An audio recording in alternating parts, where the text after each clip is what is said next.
যদি বিচার বিভাগ চায় তাহলে হাসিনাকে আনার ব্যবস্থা করা যেতে পারে যাওয়া টাওয়া বুঝি না, একটাই বুঝি হাসিনাকে বাংলাদেশে এনে বিচার করতে ডক্টর ইউনূসকে সহযোগিতা করতে হবে, নির্বাচনে রোড ম্যাপ দিতে হবে।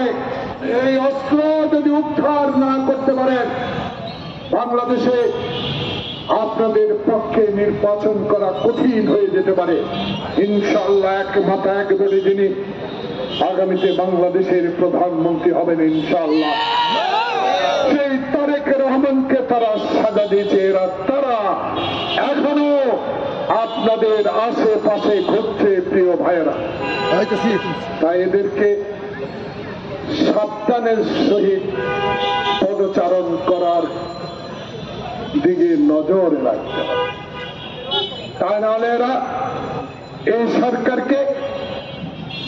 এই সরকারের বিরুদ্ধে ষড়যন্ত্র শুরু করবে।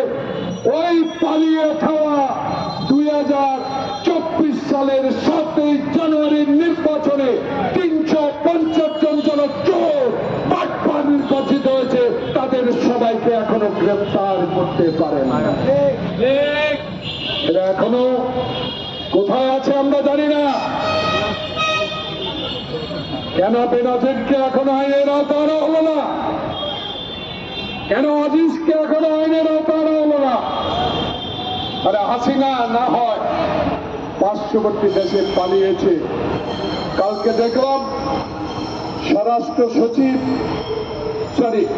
ফরেন সেক্রেটারি বলেছেন যদি বিচার বিভাগ চায়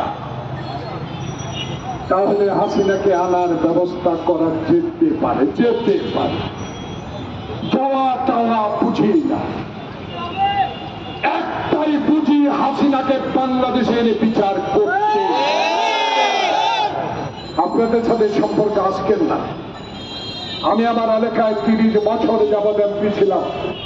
প্রিয় ভাইরা, 16 বছরে একটা দিনের জন্য আমি বাড়িতে ঘুমাতে পারি না। সেই কথা বলার সুযোগ এখন নাই। এখন সুযোগ একটা, ডক্টর ইউনূসকে সহযোগিতা করতে হবে, নির্বাচনে রোড ম্যাপ দিতে হবে।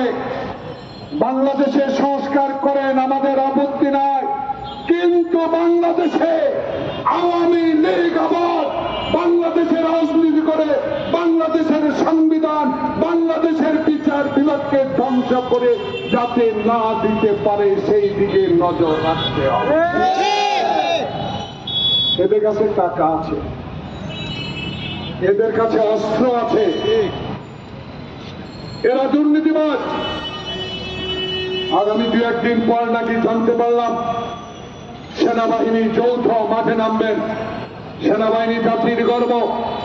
এখন আপনাদের এই চ্যানেলের মাধ্যমে জানতে পেরেছি, প্রতিদিন ইউটিউব আমার ভাই বোনেরা যারা আপনাদের এই ইউটিউব দেখার আমার প্রত্যেক সময় হয়, আমি দেখতে পাচ্ছি বাংলাদেশে যারা এই বিডিআর মিলিটারি নামে আমার 58 জন সেনা কর্মকর্তাকে পরিকল্পিতভাবে হত্যা করেছে, সেই রহস্যময় ঘটনাগুলো এখন আপনাদের মাধ্যমে জানতে পেরেছি, আপনাদের ইউটিউব এবং চ্যানেলগুলোর মাধ্যমে।